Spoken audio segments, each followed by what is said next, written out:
tayong lahat mga boss, meron tayong Fortuner dito. Yung concern ng may-ari mga boss ay palaging pumuputok ang kanyang fuse pag kinabitan ng ng itong serbato mga bossing. Kaya tinanggal lang sa may-ari yung serbato para ibalik dito sa stock. Ito yung stock niya, tatlo naman yung stock mga bossing. Ito tatlo yan mga boss, pero nahihinaan pa rin yung may-ari sa kanyang serbato mga boss. Ngayon ikakabit natin tong pia horn niya mga boss. Ito at kinabit to dati, pumuputok ang fuse kaya tinanggal nila ulit. Ang ginawa ko ngayon mga boss ay kabitan natin ng relay. Kabit natin tong relay. Ito yung kulay blue mga boss. Ito pag ganito yung socket relay nyo mga boss, ganyan 30 to mga boss, automatic. Ito 30 to. Maglagay lang kayo ng wire papunta doon sa battery. Ito yan, may fuse yan. Tapos ang isa, itong kulay itim, sigurado ito mga boss ay papunta yun doon sa kuha tayo ng wire, punta tayo doon sa negative negative nga battery. Negative mga bossing, kaya ilagay natin dito sa kulay itim.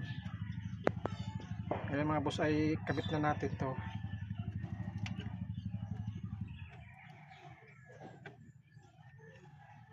Yun ang dahilan mga boss, pag hindi nasunod yung paayos ang pagkabit ng kanyang relay, ay pumuputok talaga yung kanyang fuse. Hindi niya kinakaya ang mataas na voltahe na pumapasok dito sa kanyang serbato, kaya pumuputok ang fuse. Kaya ang gagawin nyo mga boss ay maglagay kayo ng wire negative at saka positive papunta doon sa battery at saka dito sa relay. Tag-iisa sila mga boss, negative 30, negative to galing battery to mga bossing. Itong wire na to,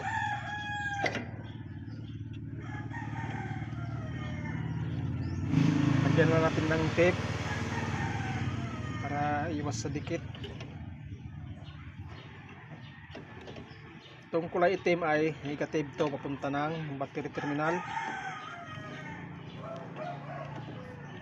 Ang isa dito ay 30, punta rin ng battery terminal ng positive. Ito pag isang wire mga boss sa inyong stock na horn, katulad ng mga Fortuner, ay ang lumalabas na kurente yan mga boss ay positive trigger yan. Pag isa lang yung wire mga boss. Tanggalin natin tong sa ng isang horn.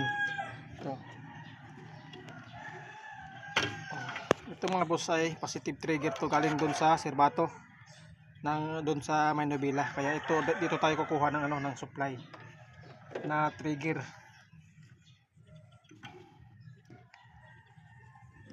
Para kukuha tayo ng trigger dito. Ang lumalabas dito mga bossing ay positive.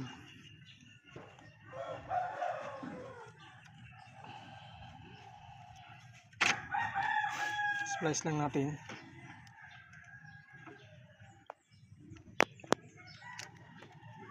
Yan mga boss. Itong positive trigger nga galing sa serbato ay dito naman natin i-install sa kulay white na to ng relay. Ito ay number 86 mga bossing. Ito ang wire na to. Splice natin.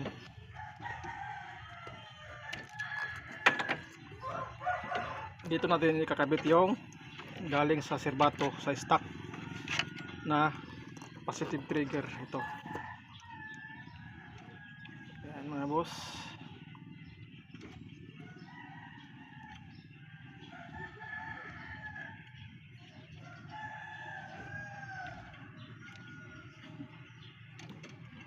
I-tape lang natin ng maayos para dumikit siya. Hindi siya matatanggal.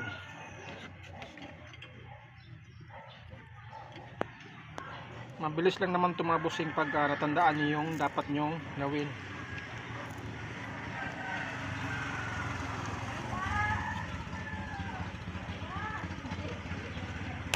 Yan. Ang labas nito mga boss ay 87, itong kulay dilaw na to sa relay galing. Itong kulay dilaw mga boss ay papunta na to doon sa serbato na ikinibat natin.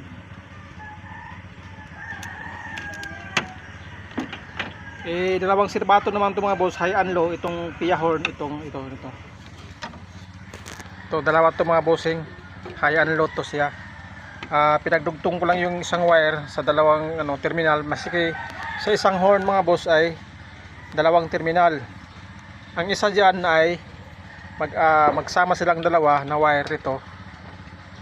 Galing to sa ikakabit natin doon sa number 87 na wire na galing relay. Itong wire na to. Tapos itong isa mga boss, ito pwede natin ikabit dito sa ground or ikabit natin doon sa galing battery na negative. Itong isang ground na to na galing doon sa serbato. Ikabit natin ito mga boss, itong isa sa number 7 ng relay. Ito kulay dilaw na ito mga boss. Kabit natin dito. Yan. Tapos pwede na natin itong subukan mga boss kung gumagana ba siya or maayos magaya ang kanyang serbato. Subukan natin mga boss. Ito yung serbato mga boss.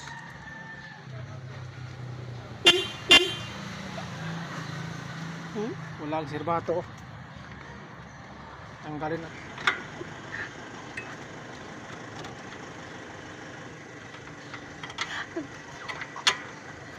Biar Risa.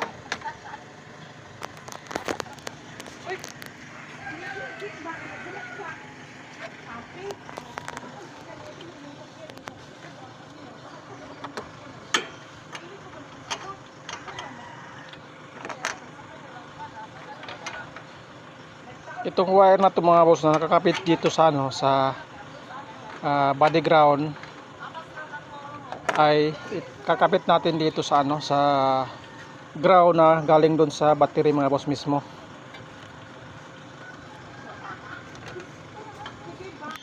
Ayan mga boss, natanggal ko na yung isang wire ng horn na kinabit dito sa body ground. Subukan kong ikakabit dito sa negative papunta ng battery mga boss. Kukuha lang ako dito sa may relay kasi papunta yun ng negative galing sa battery.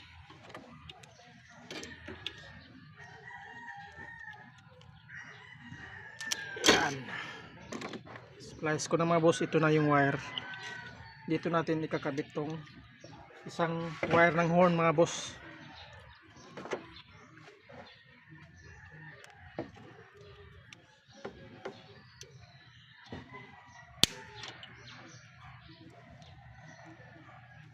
Pagka itong dalawang horn mga boss, parallel lang naman itong connection nito. Silang dalawa.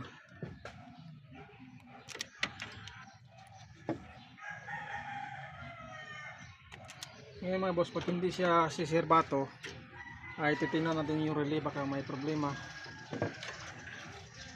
Subukan lang natin muna kung mayroon ba siyang lumalabas na kuryente kasi ng trigger.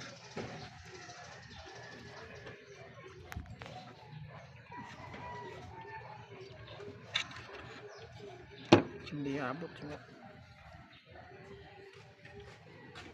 Ito yung ground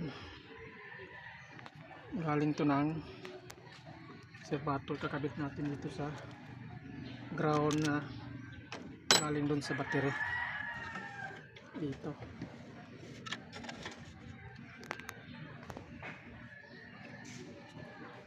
Tingnan natin mga boss kung mayroon na ba siyang serbato, kung nagtitrigger ba ang kanyang relay. Subukan natin.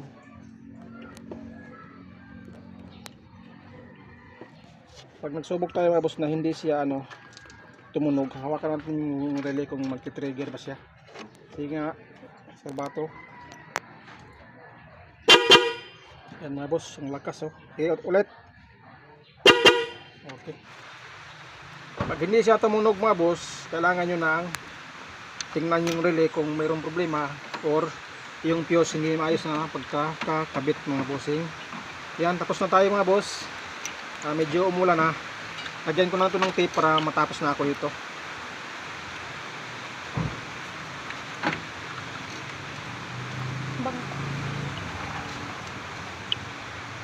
Lagyan nyo ng maayos na tape mga bossing para hindi tayo napagalitan ng may-ari.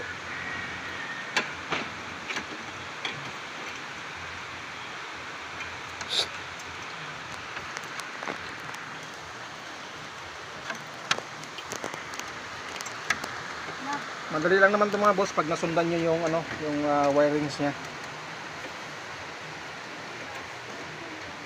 Yan, ito na yan. Yan lang muna yun ilalagay. Lagay ko muna ng tape to para hindi siya bubaba. Kasi minsan mga boss ay bibitaw tong sakit ng relay. Kaya minsan nawawala yung serbato. Kaya lagyan nyo ng tape. Yan.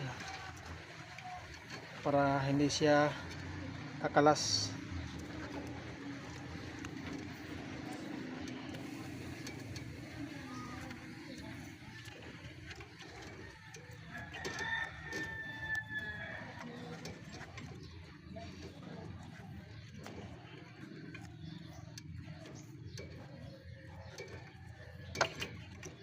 Yun mga boss. Okay na yan. Nasundan nyo yung sinabi ko mga boss. Yung number 30 ng relay papunta doon ng material terminal ng positive. Ang number 85 ng relay ay papunta ng ground ng battery. Tapos number 86 ng relay dito nyo ikakabit mga boss sa horn na tinanggal nyo. May wire, isang wire diyan sa horn yan ay positive trigger yan ang lumabalabas dyan. Kaya ikakabit nyo yan doon dito sa sa number 86 yung kulay puti na to. Tapos ang 87 naman ng relay ay papunta dito sa sa kanyang horn. May dalawang wire yung horn niya. Ang isang diyan ay papunta naman doon sa sa negative terminal ng battery, yung ground niya mga boss. Huwag kayong maglagay ng ground dito sa body ground kasi hindi yan tutunog. Kailangan niya ng malakas na ground talaga na galing doon sa battery terminal. Yan mga boss, okay na yan. At lagyan ko na lang ito ng tape mga bossing para matapos na tayo. Sa pangalawang pagkakataon mga boss ay iserbato natin. Pagkaserbato nga doon para final na tayo. Okay. Tayo dyan.